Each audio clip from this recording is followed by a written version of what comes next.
Dubai में ज़्यादा कोई एक्सपोर्टर नहीं थे, हाँ। एकदम गिने चुने लोग राइट, थे। हाँ। और वहाँ पे डिमांड भी अच्छी खासी थी। ओके। तो कम एक्सपोर्टर के कारण मटेरियल लिमिटेड जाता था। जैसा यहाँ पे एक्सपोर्ट करने वाले हैं, वहाँ पे इम्पोर्टर्स भी बढ़ गए। ऑब्वियस। तो उसके बीच में फ्रॉड्स। मेरा सजेस्ट तो रहेगा आप फिक्स मार्केट में काम करो एज अ न्यू एक्सपोर्टर। नहीं तो नया अगर आप स्टार्टअप कर रहे हो तो फिक्स में काम करो। सो वेजिटेबल्स में आप कौन कौन से ज़्यादा जाते हैं मतलब यहाँ से? वेजिटेबल्स में देखो हमारा ग्रीन चिली ज़्यादा जाता है। Okay. उसके पीछे जिंजर्स, ड्रम स्टिक और आपने देखा होगा अभी हल्दी, टर्मरिक भी थी, टर्मरिक हाँ, भी right, था। टर्मरिक फिल्टर भी थी। पोमोग्रेनेट्स जाते हैं। Okay. ये फ्रूट्स में Pumpkins जाते हैं, pumpkin भी pumpkins जाता जाते हैं है वेजिटेबल्स में। Okay. Hello all, welcome in the KD Sushma channel. और एक्सपोर्टर की इंटरव्यू सीरीज में आप सबका स्वागत है। बहुत सारे इंटरव्यूज हमने अभी तक देखे हैं, चाहे वो स्पाइस एक्सपोर्टर हो, जूट हो, मैकेनिकल हो या केमिकल इंजीनियरिंग हो। दुबई के बारे में बहुत सारे लोग पूछते हैं। Dubai is actually the hot topic और उसमें भी एग्री एक्सपोर्ट के लिए बहुत सारे डिमांड है। So now we are here to meet with agriculture exporter actually, and they are exporting to the Gulf market especially, and from 2016 they are working in the field. So बहुत सारी चीज़ें होती है ना कि how they come in the this और ये successfully कैसे एक्सपोर्ट कर रहे हैं। सो जानिए आज के वीडियो में। Welcome sir in the channel. So just please introduce about yourself. मेरा नाम महेश है। मेरा कंपनी का नाम है क्रूशलजा इंटरनेशनल। हम लोग बेसिकली ज़्यादा से ज़्यादा गल्फ कंट्री प्रोडक्ट बेचते हैं एग्रीकल्चर। उसमें हो गया आपका fruits and vegetable mix container हम लोग बेचते हैं, तो फुल वेजिटेबल भी बेच देते हैं, तो फुल फ्रूट्स भी बेचते हैं। ओके।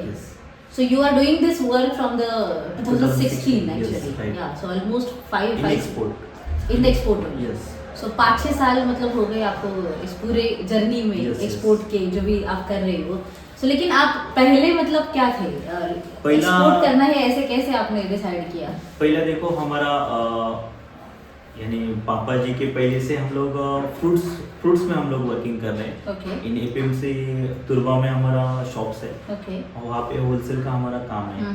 तो हमने देखते देखते एक्सपोर्ट भी हो रहा है अपना प्रोडक्ट, तो वो हिसाब से मैंने डिसाइड किया कि एक्सपोर्ट करना है अपना प्रोडक्ट। तो हमारे पास अगर फार्मर्स के मटेरियल्स आ रहे हैं एक्सपोर्ट क्वालिटी, हम लोग उसको एक्सपोर्ट करना चाहते हैं। इसलिए हम लोग एक्सपोर्ट के लाइन में हम आगे डिसीजन लिया कि एक्सपोर्ट ही करना है। Yes. ओके।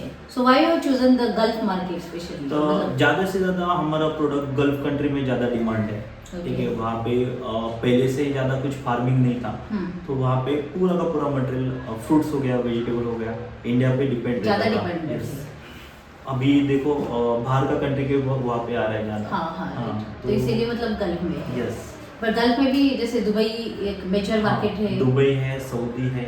दुबई से देखो वहाँ पे अलग अलग कंट्री में जा रहा है। दुबई हो गया, कतर हो गया, ओमान हो गया, सऊदी हो गया, तो आजू बाजू के पूरी कंट्री में मटेरियल मतलब आप सप्लाई करते हैं। सो ये ऐसे होता है ना बहुत बार कि हमारे आजू बाजू बहुत सारी चीज़ें दिखती है, लेकिन हम वहाँ तक सोच नहीं पाते कि मतलब कैसे आगे करना है। But you have got the chance and you have taken that leap ahead कि yes you are in the fruits and vegetables, so why not to like do in the export market में actually.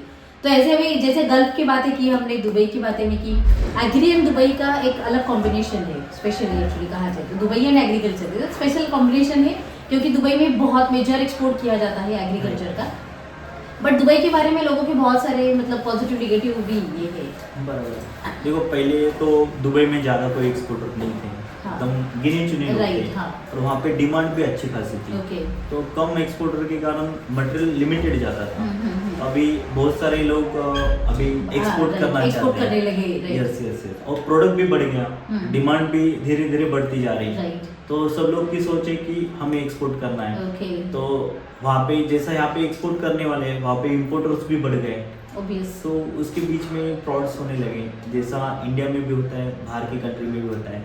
तो हमें cross verify करना है as a supplier, नहीं तो exporter कि सामने पार्टी कैसे है, हम जिसको माल दे रहे हैं, तो उनका क्रॉस वेरीफाई करना बहुत जरूरी है। सो मतलब इसका मतलब ये नहीं कि बस दुबई में फ्रॉड होते हैं, फ्रॉड तो हर मार्केट में होते हैं। बट आपको खुद को मतलब ऐसे बोलते हैं ना कि हम खुद को सारा स्टडी करो, होमवर्क करो अपना बायर के बारे में, और फिर जाके उसके साथ काम करो। सो जैसे कमीशन बेस्ड मार्केट दुबई में ज़्यादा चलता है। तो हाँ, सो आप मतलब क्या मेरा सजेस्ट तो रहेगा आप फिक्स मार्केट में काम करो एज अ न्यू एक्सपोर्टर। नहीं तो नया अगर आप स्टार्टअप कर रहे हो तो फिक्स में काम करो तो बेस्ट रहेगा। फिक्स में भी काम करना है तो बाहर का पहला क्लॉज देखना है, कैसा आप वर्क कर सकते हैं, पेमेंट कंडीशन देखना है, आपकी कैपेसिटी कैसी है, सामने बायर की कैपेसिटी कैसी है, वो हिसाब से आपको काम करना पड़ेगा। आप काम कर सकते हैं नहीं कर सकते वो भी क्रॉस करना है, वो तो जरूरी है। मतलब वो अपने आप से चेक करके फिर डिसाइड करना पड़ेगा कि आप कैसे जा सकते हो उसमें लिए। पहले तो स्टडी करना इम्पोर्टेंट है, खुद के बारे में, सामने वाले के बारे में तो स्टडी करके आगे और फिर आप जा सकते हैं। ओके, सो लाइक जैसे आप गल्फ मार्केट को टारगेट करते हो तो which products are in demand to the Gulf markets? Vegetables हमारा ज़्यादा डिमांड्स में है, उसके नीचे नीचे फ्रूट्स भी ज़्यादा डिमांड्स में है। ठीक है, तो वेजिटेबल कौन से हमें टारगेट करना है वो पहला देखना पड़ेगा। आपको अगर एक्सपोर्ट करना है तो पहले आपको बायर को मिलना पड़ेगा, मार्केट स्टडी करना पड़ेगा। उसके बाद आपको जो एनालाइज में आपको निकल के आएगा वो हिसाब से आपको गो थ्रू होना पड़ेगा। ओके, सो वेजिटेबल्स में आप कौन कौन से ज़्यादा जाते हैं? मतलब वेजिटेबल्स में देखो हमारा ग्रीन चिली ज़्यादा जाता है, उसके पीछे जिंजर्स, ड्रम स्टिक, और आपने देखा होगा अभी टर्मरिक भी पोमोग्रेनेट्स जाते हैं ये फ्रूट्स में, पम्पकिन भी जाता है वेजिटेबल्स में। तो आप एनालाइज करके आपको समझ में आएगा प्रॉपर कि मतलब मार्केट में क्या डिमांड है क्या नहीं है, और कौन से टाइम पे करना है कौन से टाइम पे नहीं करना है। आपको फिक्स में करना है तो फिक्स में ही आपको आगे जाना है, वो तो थोड़ा कंसेप्ट आपको क्लियर रखना पड़ेगा। आपको कमीशन करना है तो कमीशन का कंसेप्ट क्लियर करना पड़ेगा, फिक्स में करना है तो वो हिसाब से। इन शॉर्ट में बोल सकते हैं कि जिसमें जाना है उसको क्लियर पहले डिसाइड करो, क्लियर करो और फिर आगे जाओ। फिर आगे जाओ। बट बीइंग एग्रीकल्चर एक्सपोर्टर, एक तो एग्री मतलब पेरिशेबल है, दूसरा फ्लक्चुएशंस बहुत है, अप एंड डाउन्स का गेम ज्यादा चलता है, रेट्स का वगैरह। So what are the challenges you faced in this journey? Up and downs अगर रेट्स का है तो फिक्स में दे रहे तो नो इशू। ओके, ठीक है, तो आपको परचेज देखना है और सेल देखना है, तो उसमें मार्जिन को गेन करना है। ठीक है, और अगर कमीशन कर रहे तो आपको हर टाइम अलर्ट रहना पड़ेगा। वो तो है कि आपका मार्केट कैसा जाने वाला है, आपको क्वालिटी कैसे जाने वाला है, राइट, सेकेंड क्वालिटी आ रहा है, फर्स्ट क्वालिटी आ रहा है, आपको क्रॉस वेरीफाई करना है। ठीक है, सो वो सारी चीजें मतलब आपको आगे जाना है। Yes, right. तो एक 4-5 सालों में आपके साथ कोई ऐसे एक्सपीरियंस हुए कि जो आपको मतलब बिजनेस की जर्नी में जैसे होते हैं? बहुत हार्ड है, बहुत यानी पेरिशेबल कार्ब है, आपको नजरअंदाज करके नहीं चल सकता उसमें, तो आपको देखना ही पड़ेगा। तो एक्सपीरियंस आते आते हम लोग सीख गए वैसा। तो सबको एक्सपीरियंस आएगा। अगर ये फील्ड में आप आएंगे तो आपको मतलब समझ वो लेना ही है। हर फील्ड में आता है ऐसा नहीं कि इसमें आता है, लेकिन हर फील्ड में आता है, लेकिन इसमें थोड़ा क्रिटिकल है क्योंकि हाईली पेरिशेबल कार्ब है। राइट। मतलब ये क्यों है कि जैसे बहुत सारे लोग अभी जैसे ट्रेनिंग में भी आते हैं, पूछते हैं ना, तो उनका एक क्वेश्चन होता है, बहुत बार लोग कॉशियस होते हैं ना, एक तो हाईली पेरिशेबल प्रोडक्ट है तो लाइफ मतलब इतनी कम है, सस्टेन होगा नहीं होगा पता नहीं है। सो कंपैरेटिवली लोगों को लगता है कि एग्री में there are lot of challenges actually in terms of the other products अगर कहा जाए ऐसा तो। So how you like sustain in this challenges? देखो, पहले तो हमने वर्क चालू किया तो पूरा स्टडी करके हमने चालू किया। ठीक है, शुरू में तो चैलेंजेस बहुत आए, लॉसेस भी आए, तो वो सब धीरे पेशेंस करके हमने आगे टैकल करके किए। तो आपको पेशेंस करके आगे जाना पड़ेगा, और bye experience may be you can master in that, क्या करना चाहिए और क्या नहीं करना चाहिए उसमें। वो पॉइंट आपको छोड़ना नहीं है, हर एक पॉइंट आपको नोटिस करते रहना। मतलब यहाँ पे ये गलत हुआ तो नेक्स्ट टाइम पे उसको सुधारो और फिर आगे चलो। Right. So generally agree export में क्या क्या मतलब प्रिकॉशंस लेने चाहिए एक कोई भी किसी भी एग्री एक्सपोर्टर को? एग्री एक्सपोर्ट में देखो, हमें अगर टारगेट करना है पर्टिकुलर कंट्री, अगर गल्फ कंट्री करना है तो उसका ट्रांजिट टाइम कितना है वो देखना है। उसका मटेरियल का आपको सेल्फ लाइफ देखना है, तो आपका प्रोडक्ट सस्टेन करेगा नहीं करेगा वो देखना पड़ेगा।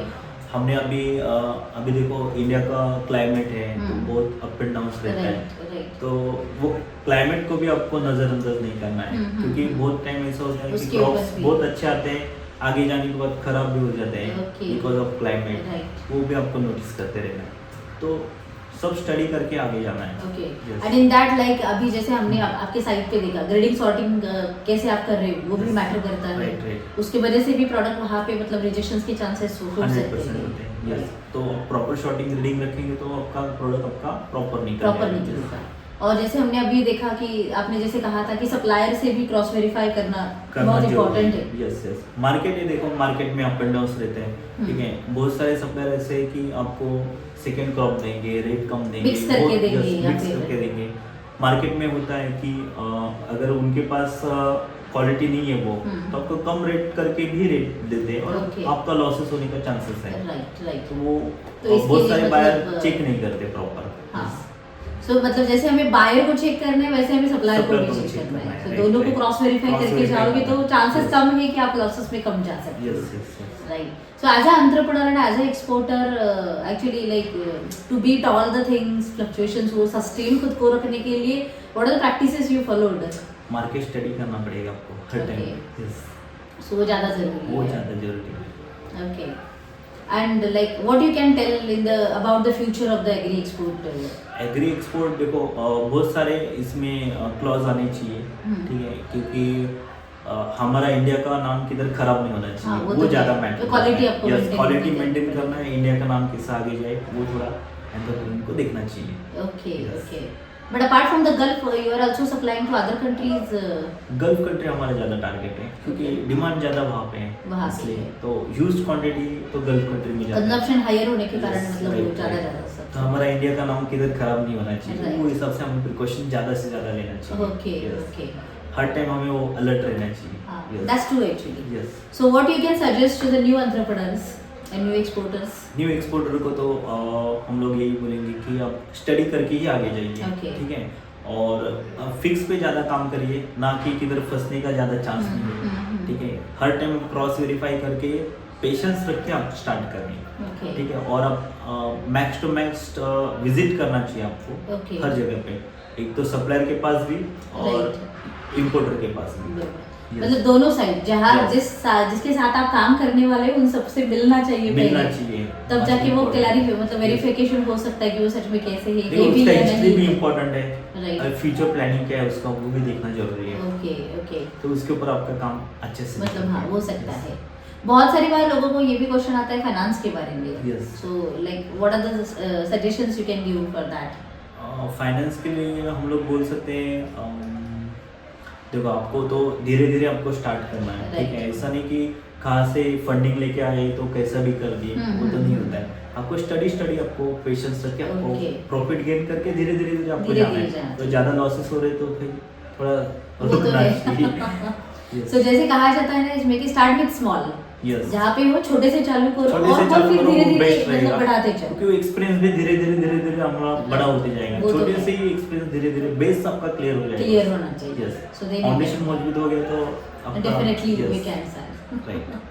Yes sir, thank you so much. बहुत सारी चीज़ें हैं, मिथ भी बहुत सारे थे, लेकिन आपको भी क्लियर हुआ होगा कि ऐसे कुछ नहीं कि कोई मार्केट अच्छा या बुरा होता है। मार्केट होता है, उसमें जाने के लिए आपको जितना ज़रूरी है उतना सारा स्टडी करो। जैसे उन्होंने कहा क्रॉस वेरिफिकेशन इंपॉर्टेंट है, genuinity for the not only for the buyer but supplier की भी इंपॉर्टेंट है, क्योंकि क्वालिटी वही मेंटेन होगी तब जाके वो क्वालिटी आखिर तक मतलब लास्ट लॉन्ग रह सकती है। और उसके भी आगे बात है ना कि इंडिया का नाम नहीं खराब होना चाहिए, तो सस्ते में मस्त ऐसे जो इंडिया का कंसेप्ट चलता है तो वो नहीं होना चाहिए for the export purpose specially, क्योंकि अगर आप अच्छी क्वालिटी दोगे तो अच्छा दाम भी मतलब मिलता है। बराबर। सो वो रिजेक्शन के चांसेस आपके पास ये नहीं है, मतलब that is the true factor. So ये जो भी चीज़ें हैं you need to keep in mind और उसके हिसाब में रख के फिर आगे काम करो। Definitely the scope of the agree export is very high, the potential of the product is very high actually, क्योंकि इंडिया में वो ही बेस है एग्रीकल्चर का ही, और बाकी की मार्केट में भी उसका बहुत अच्छा स्कोप है। So with the all the things keep in mind, definitely you can be successful in the export import business. Thank you so much sir for giving the guidance and the tips and your time also. Thank you. Thank you. Just take action.